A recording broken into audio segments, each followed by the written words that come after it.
زبور 102 آیت 27۔ 102 زبور اس کی 27ویں آیت۔ پر تو لا تبدیل ہے اور تیرے برس لا انتہا ہوں گے۔ سن لے دھیان سے ہمیشہ کے لیے، خدا کا کلام بائبل مقدس خدا کے بارے میں کہتی ہے کہ خدا لا تبدیل ہے، اور چونکہ خدا لا تبدیل ہے تو بائبل مقدس لا تبدیل ہوئی، کیونکہ الحمدللہ رب العالمین والصلاۃ والسلام علی سیدنا مسلم۔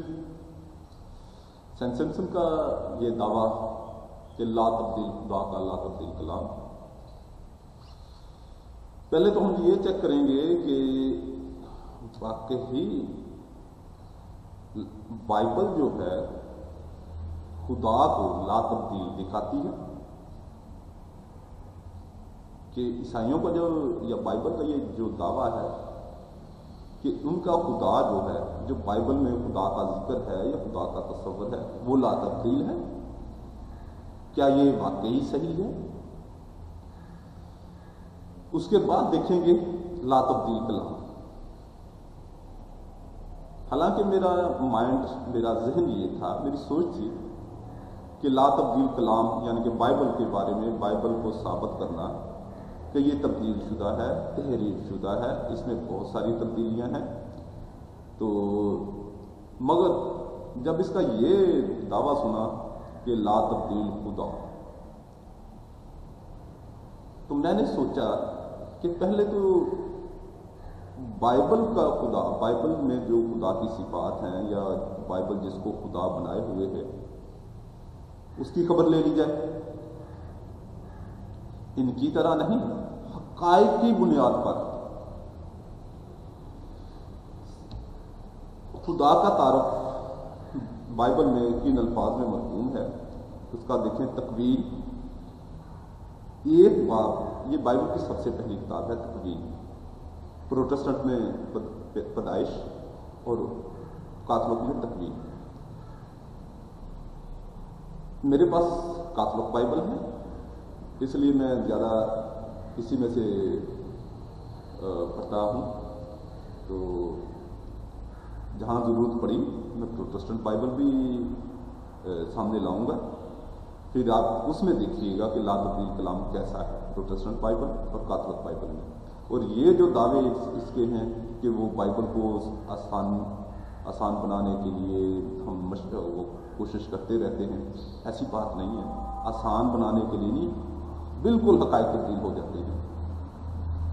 تو تکوین 1 باب اس کی پہلی 2 آیتیں، ابتدا میں خدا نے آسمان اور زمین کو خلق کیا، اور زمین ویران اور سنسان تھی، اور گہراؤں کے اوپر اندھیرا تھا، اور روح خدا پانیوں پر جنبش کرتی تھی۔ یہ تو ہو گیا خدا کا تعارف کہ پہلے خدا کہاں سے آیا، کدھر تھا، کیا تھا۔ اب خدا نے جو حکم دیا عبادت کے لیے، پرستش کے لیے، وہ کیا ہے؟ خروج 20 باب اس کی پہلی 4 آیتیں، 1 تا 4 آیت۔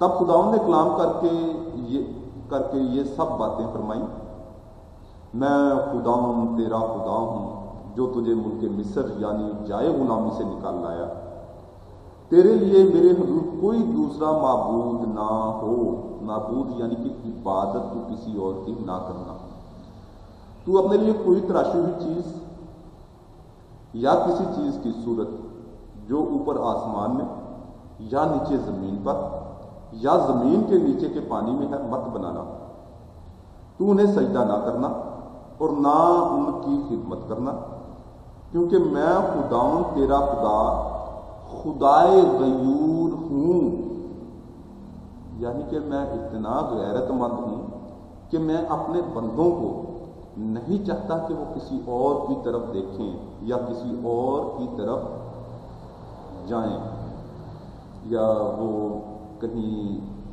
بت پرستی کریں یا کسی اور کو خدا بنا لیں۔ یہاں تک تو ہے لا تبدیل خدا، آگے خدا تبدیل ہونا شروع ہو جاتا ہے. کس طرح؟ اب خدا کبوتر کی شکل میں آتا ہے. روح القدس کبوتر کی شکل میں وہ خدا ہے، تیسرا خدا. یہ جو شروع میں کرتا ہے نا، خدا باپ بیٹا روح القدس، یہ تینوں خداؤں کے نام لیتا ہے. اور یہ کوئی ایک ہی وہ شخصیت کے الگ الگ نیم نہیں ہے، ان کے الگ الگ ورق ہیں اور الگ الگ ذاتیں ہیں، الگ الگ ذات ہے، الگ الگ شخصیت ہے، الگ الگ ورق کام ہے. اور یہ بائبل سے ثابت ہے، یہ کوئی میرا گھڑی ہوئی بات نہیں ہے. لوکا کی انجیل اس کا 3 باب 21 اور 22 آئے. اور جب سب لوگ بپتسمہ پاتے تھے اور یسوع بھی بپتسمہ پا کر دعا کر رہا تھا تو آسمان کھل گیا اور روح القدس یعنی تیسرا خدا جسمانی صورت میں کبوتر کی مانند اس پر اترا. اور آسمان سے یہ آواز آئی کہ تو میرا بیٹا المحبوب ہے، تجھ سے میں خوش ہوں. چلیں آپ کہتے ہوں گے یار یہ بات گھٹ رہا ہے کہ وہ روح القدس کا یہاں پہ تو کوئی نہیں ہے، کوئی خدا ہے، کیونکہ وہ روح القدس تو کبوتر کی شکل میں آیا اور وہ یسوع پر نازل ہو گیا، مگر یہاں پر خدا نہیں لکھا ہوا. بات بنتی ہے نا.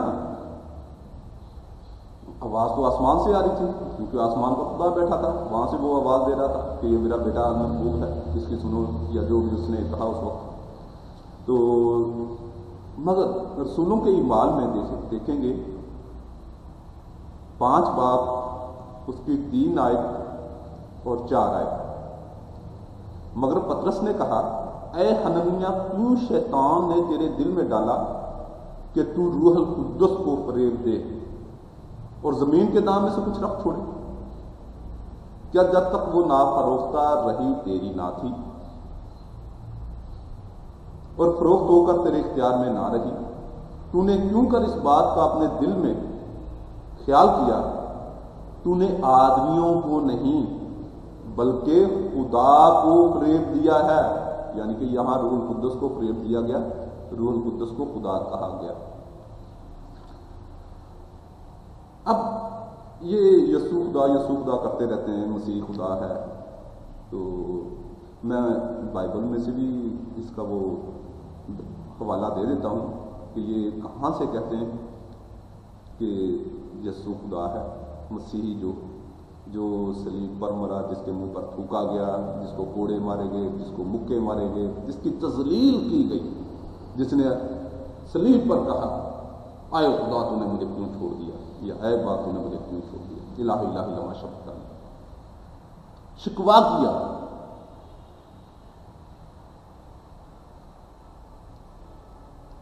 رومیو کے نام اس کا 9 باب 5 آئے.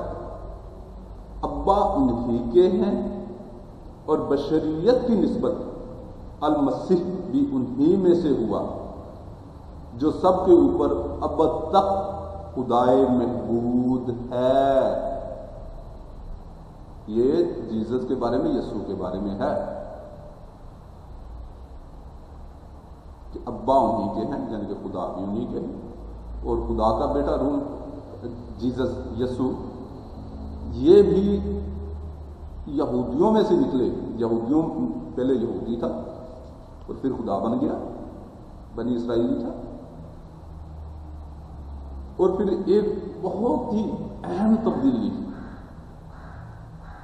جس کا بائبل میں ذکر ہے، اور میں اکثر بیانوں میں اس کا ذکر کرتا رہتا ہوں بڑی خوشی سے، اور بڑے وہ ان کو چڑھانے کے لیے بھی، ایک شرارت کے طور پر بھی، ورنہ یہ بائبل میں ہے. یہ نہیں کہ میں اپنی طرف سے کوئی نیا میں نے بنایا ہے، میں نے نہیں بنایا، یہ اس بائبل میں ہے.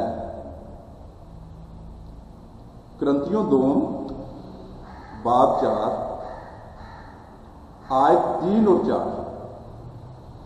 اور ہماری انجیل اگر پوشیدہ ہے تو ہلاک ہونے والوں پر پوشیدہ ہے، یعنی ان بے اعتقادوں پر جن کے اذہان کو اس جہان کے خدا نے اندھا کر دیا، تاکہ خدا کی صورت یعنی المسیح کے جلال کی انجیل کی تجلی ان پر نہ چمکے۔ اب یہ دیکھیں کہ یہ لا تبدیل خدا کتنا بدل رہا ہے۔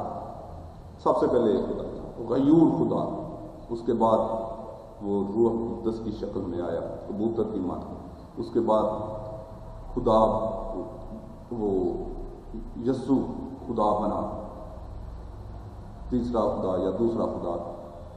تو اگر ترتیب کے لحاظ سے دیکھیں سب سے پہلے خدا تھا، اس کے بعد وہ بیٹے کی شکل میں آیا، یعنی تبدیل ہوا بیٹے کی شکل میں، پھر وہ روح القدس کی شکل میں تبدیل ہوا، اور پھر وہ ابلیس کی شکل میں تبدیل ہوا۔ یہ ہے خدا کا، بائبل کے خدا کا سٹینڈرڈ، یہ ہے بائبل کے خدا کا تصور، بائبل کے خدا کا عقیدہ۔